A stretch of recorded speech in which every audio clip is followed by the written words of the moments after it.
hello mga kaibigan, mga viewers, is me, Rodel's TV. Taxi TV. Okay, andito po kami ngayon sa Baclaran, Charles. Ano po, mapapansin nyo sa aming likuran, So dito po namin pagpapatuloy yung aming kalye survey, About po rin po dito sa controversial ngayon na pinag-uusapan ng buong mundo. Bro, hindi lang sa Pilipinas, itong flood control ghost project, And ito pong content namin, ito mga daabutin lang po ito ng mga 2 o 3 tanong. Unang-unang pong tanong namin, dito sa lahat ng mga nagtitinda po dito, Ito po, yung pong lahat ng mga binanggit ni Mr. Curly at saka Sara Diskaya, saka nung ibang pang mga state witness, di ba bro? Yes bro. Dapat isuspende po sila o hindi. So yung pangalawa pong tanong, ano yung bro, pangalawang tanong mo? Ang pangalawa, dapat hindi sila makahawak ng pisto o kumain dato ulit. Okay. Pag na-imbestigahan tapos na-found na guilty, Then yung pantatlong tanong natin ay yung mga magkakapatid, ipagbawal na pong magkasama sa isang posisyon, di ba bro? Okay bro, pasok mo na. Sa patuloy niyo pagboto sa Taxi TV. Bro, halika bro. Taxi TV, tayo po ay lumos na pagkakasama. At ito po, kahit umulan, tinuloy pa rin po namin mag-vlog. Bagamat na baha po yung aking kaibigan, Papunta rito, late na. ng isang oras mahigit. Baha po sa Quezon City, grabe. Kaya kami nakaisip kasi panluport sa Baclaran. Doon po kita like, share, at pakasubscribe na rin po ang aming mga channel. Okay bro, diretso na tayo sa video. Ito po mga kaibigan, mga viewers, mga kaurami. As usual po yung ginagawa na ni La Sorte TV, pinapakita muna po namin kung ano yung sitwasyon dito sa lugar, kung saan po kami nagpa-vlog. So ito po yung sitwasyon dito,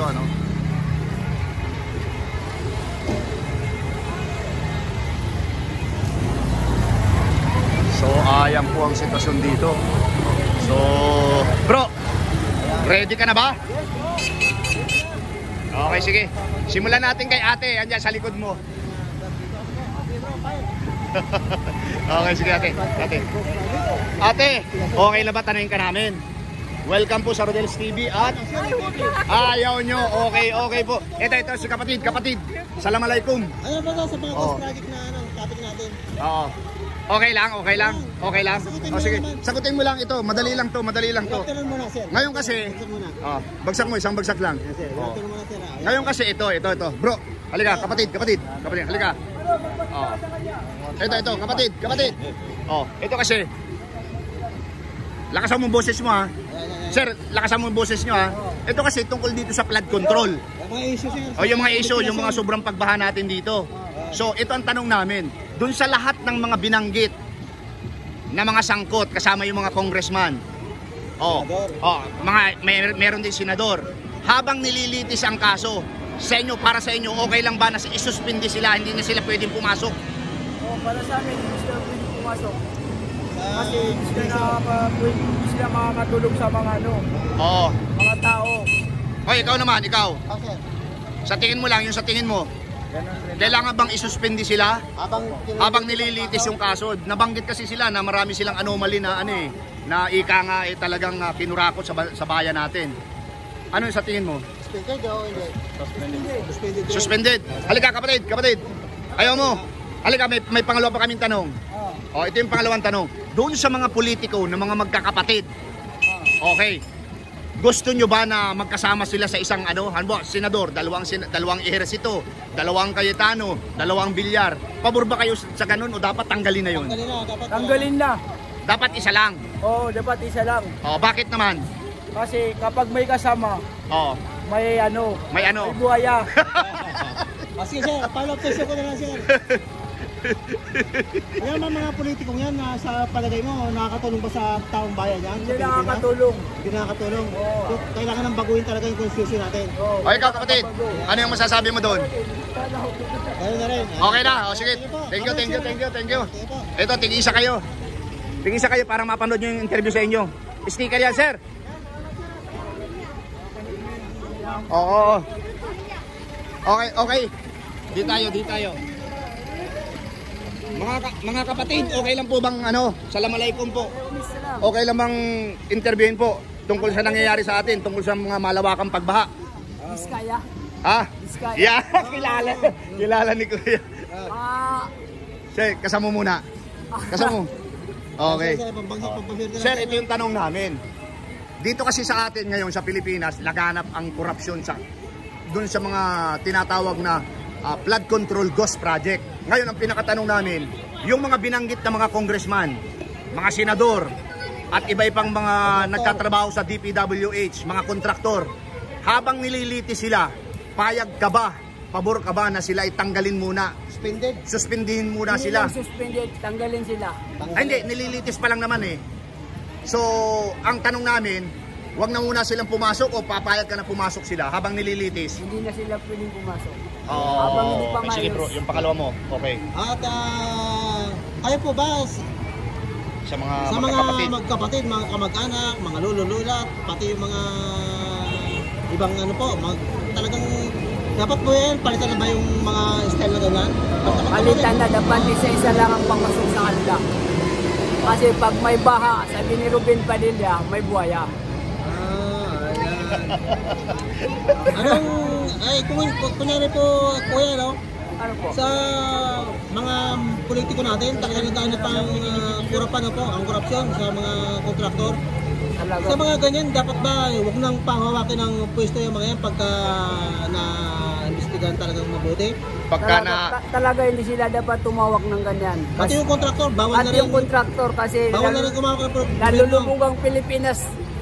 Oo. Kinukurakot nilang lahat. Ayun. Pati Bawal na rin tayong sila mga... gumawa ng project sa gobyerno. Oo, lahat tayo ninakawan nila eh. Ayun.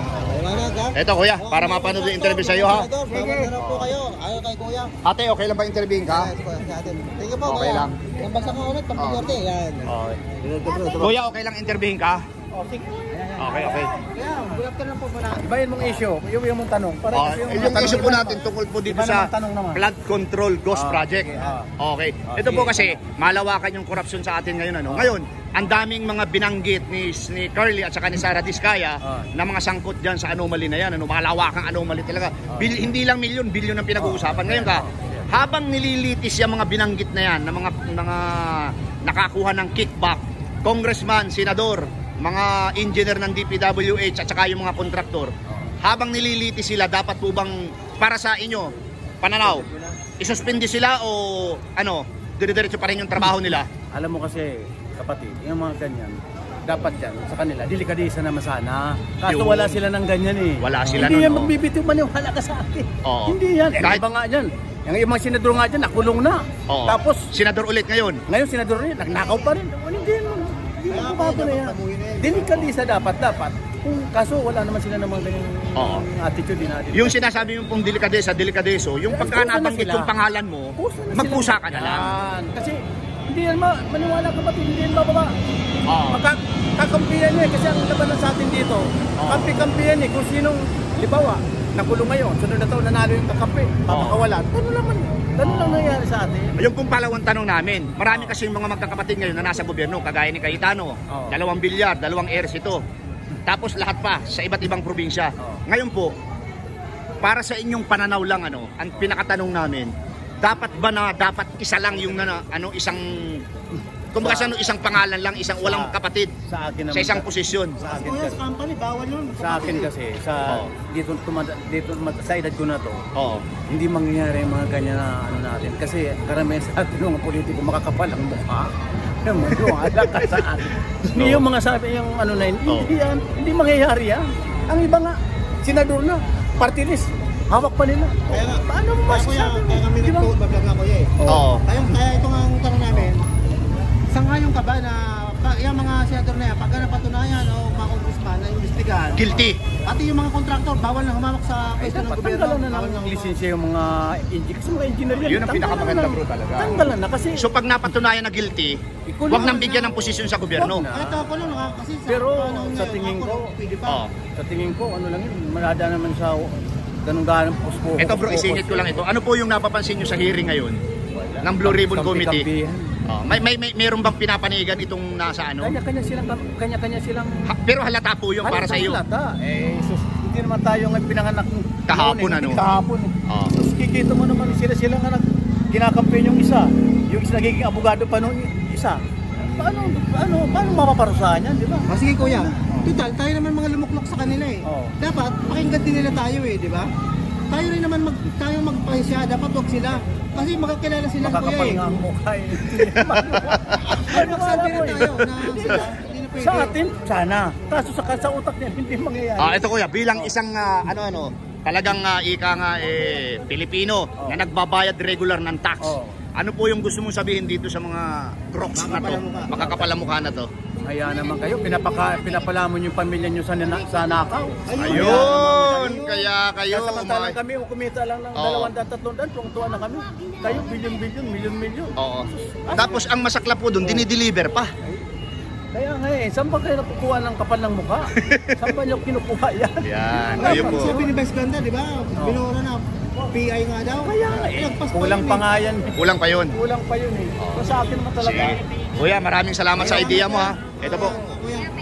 Yan po para mapanood niyo po yung video So dapat talaga, wag na silang pukukuha ng pwesto ng gobyerno pagka may investigasyon. Sa atin kasi, kahit kulong, pwede pa Pwede pa. Pero pag empleyado ka, bawal. Kasi pag nakalusot ka ngayon, pag tapos ng 6 na taon, iba naman yung kakampi. Diba? Si Kuya kasi, ang ganda nito sumagot maraming alam ito. Kuya, ito ano yung masasabi mo? Ngayon kasi, dati si Marcoleta, ang Blue Ribbon Committee Chairman. Ngayon, pinalitan ni Lacson. Ano yung masasabi mo kay Lacson na dating pugante? Diba? Tapos, ika nga tumakas. Tapos, bumalik. Tapos ngayon, senador ulit. Ano yung masasabi mo sa kanya? Sila na nabutuhan dyan Wala naman tayong magagawa. Sila nagpili sila nagpilian dyan di ba? Ayoko man. Pinili nung kasama. Sila na nagpili dyan sa sinabi. Wala. Dyan, labas na tayo sa okay, sir. Tama ako, di ba? Tama ka, sir. Dapat namang revision talaga, taong bayan. Tayo nagboto, tayo rin magpapali sa kanila, di ba? Ayaw din naman natin gayahin yung sa ibang bansa na nagkakatuloy. Ayun, Nepal sa Indonesia. Ayaw naman natin. Sarbinan tayo, kalisarbinan lang. Iba pa rin ang ugali ng Pilipino. Tayo, kaya lang, dapat sa mga yan, magkaroon naman sila ng delikadesa talaga. Bawasan naman nila yung kapal ng Mga mukha. politika po, magkapal daw mukha nyo, magdelikado. Okay, thank you. Ang ganda ng sinabi mo. Ako may harakiri sa mga politician na yan, yung katulad sa Japan na kinikitin daw ang buhay. Ayaw ko naman. Sangayon ka ba dyan? Lang may, Ay paano kung meron? ay, shit. Ako hindi ako sama sa ganun. Pangit. Pangit. Kahit mga galing hayop yan, tao pa rin. Tao pa rin yan. Diba? Sige, ugaling hayop daw kayo, pero tao pa rin daw kayo. Kuya, thank you. Ikaw, sir, okay lang ba intervene ka? Okay lang ba intervene ka? Palagay ko marami ka din masasabi. Muslim po ba ikaw? Assalamualaikum, sir. Sir. Okay lang. Simple lang yung question namin, pareho lang kay Kuya. Kaya lang, siyempre iba yung iba yung idea mo. Okay lang. Okay lang, sir. Dalawang question lang. Yung tungkol sa flood control ghost project dito sa ating bansa. Di ba malawakan ang baha ngayon, tapos malawakan din yung korupsyon. Oo. So matotal, malawakan yung korupsyon. Bilyon-bilyon, hindi lang milyon. Ngayon, ang pinakatanong namin, itong mga nabanggit ni Sara at saka ni Carly Diskaya na mga congressman, senador, mga kontraktor, mga district engineer, para sa iyo lang, dapat ba silang isuspindi dahil nabanggit sila habang nililitis o okay lang pumasok pa sila ng trabaho? Siyempre, dapat yan, nasuspended yan kasi habang tumatagal sila ng service yun, lalo silang Nangungurap. Siyempre. So kailangan, nabanggit sila, isuspindi na kaagad sila habang nililitis. Kung sakali. Kaya lang sa akin lang, wala akong masabi dito, no comments po. Ano po? No comment ka saan? Magsalita ka. Nagbabayad tayo ng tax Oo. Siyempre, yung tax natin, sila kumukuha yun na nga sumukuha. Okay, may karapatan tayo magsalita. Kasi hindi naman natin sila inaagrabyado, di ba? Nagsasalita lang tayo. Yung saloobin natin, yung opinion natin. Ito naman, bro, yung sa mga magkakapatid. Sa mga kapatid ko yan, sangayon ka pa na wag nang... Basta may kapatid, yung kamag-anak o nanay, tatay, kapatid. Kasi yung politiko natin, ginagawa ng anak buhay nila Kunyari, sa ganitong bayan, andyan na lahat na magkapatid, pag hindi kapatid, asawa, tatay, nanay, pinsan. Dapat yan, tigilan na yan kasi para nandiyan ang korupsyon kasabuatan Ibig sabihin, brother, sa senador, dalawang Erisito, dalawang Bilyar, dalawang Cayetano. Ngayon, para sa iyo, dapat bang isa lang doon, walang mga magkakapatid-kapatid na magkasama sa isang para walang kampihan? Walang kampihan talaga doon. Kung isa lang. Matanggal yan. Ang tanong, pabor ka doon sa ganun o hindi? Siyempre, pabor ako doon. Pabor ka doon. Oo. Bakit naman pabor ka? Na magkapatid, magkasama sa isang senador o kaya ganyan. Siyempre, dalawa sila eh. Pabor ka. So mas maganda yung dalawa sila magkapatid doon. Dalawa sila talaga. Masuspended talaga. Ay paano kung magkasundo sila, mag-corrupt sila? Dahil meron silang magkasabwat sila eh. Ano yung masasabi mo doon? Kasi karamihan sa ganoon, kasi sa mga private office, sa mga public, bawal talaga yung mga magkakapatid, mag-isa. Pero dito sa atin, parang hindi bawal eh, mga magkakasama pa rin. Siyempre, halimbawa ako, kung meron akong gagawing kalukuhan, kapatid kita, hindi mo siyempre ako sasabihin. Kapatid kita eh. Pero kung mag-isa lang ako, walang magsasabi, walang magdugo. Sige, gawin mo yan. Pabor ka na ngayon o hindi? Hindi. Hindi, kuya. Nagbago ang pananaw ni kuya. Yung mga politiko na yan, pag na-investigahan talaga na maayos, pati yung mga kontraktor, bawal na silang kumandidato, bawal na silang pwesto ng gobyerno. At yung mga kontraktor naman, bawal nang ilagay ulit sa gobyerno. Bawal na. Ang mga buhaya, sabi natin yung mga buhaya dyan, dapat yan, hindi may balik sa gobyerno. Dapat ayun. tanggalin na, di ba? Hindi na kailangan yan. Kasi abang nandyan sila sa gobyerno talaga, patuloy pa rin yung pagiging pagkabuhaya nila eh. Kaya nangyayari sa Pilipinas, lalong lumulubog. Hindi tayo aangat dahil sa mga buhaya. Mga buhaya talaga. Okay, kuya, thank you very much ha. Ito kuya.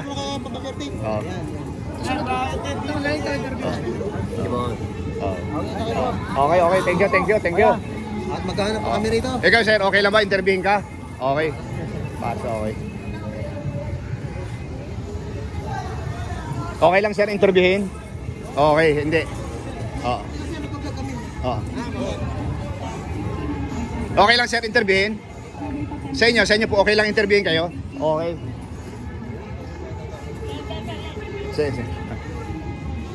Sir, okay lang ba interviewin? Ayaw mo? Okay. Tayo. Kuya, okay lang. Assalamualaikum sir. Interviewin. Okay lang po interviewin kayo? Okay. Okay lang interviewin sir? Simple lang yung tanong namin. Okay. Kayo po, okay lang po interviewin? Anong tanong? Tungkol po dito sa ating flood control ghost project. Talaga namang yung malawakang pagbaha. Yun lang. Unlimited. Comment. Ay bakit po? Hindi, nagbabayad po kayo ng tax. Kaya dapat magkomento kayo. Kasi opinion lang naman yung kailangan po dito. Oo, no comment. Masama pista sila. Ha? No comments daw. So, no-comment ka po talaga? Sana matupad yung wish ni Cara David. Mamatay lahat ng kurang. Thank you po. Ayan, Thank you po. Hindi, doon tayo lalabas tayo. Oo. Ayan, dito tayo. Dito tayo. Eto na. Sa bro. Okay. Sige. Papamatay po kami sa pagkainap.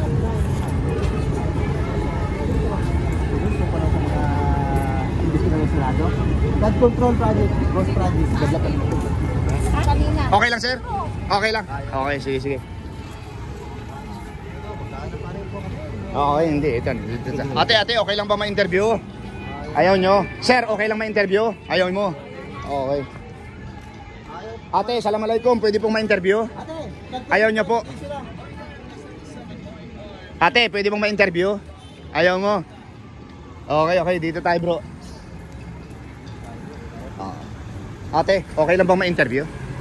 Ayaw nyo po? Sige. Okay, thank you po. Thank you. Kuya, okay lang ba ma-interview? 1 minute lang, 1 minute. Ito. Muslim po, assalamualaikum po. Okay. Pagsak muna kuya Pampaserte. Good afternoon po kuya. Go. Kuya, ito kasi malawakan yung ating very controversial yung ating flood control ghost project Malawakan ang korupsyon. Okay ha? Tapos ito ang pinakatanong namin dun sa mga binanggit ni Curly at saka ni Sara Diskaya na mga sangkot congressman, senador, tapos mga district engineer sa DPWH. Para sa iyong opinion, habang nililiti sila, dapat bang isuspindi sila o pumapasok pa rin sila sa trabaho? Tanggalin na lahat para wala ng korupsyon. Ayun, matindi si kuya. Isang Kasi desisyon kung lang talaga.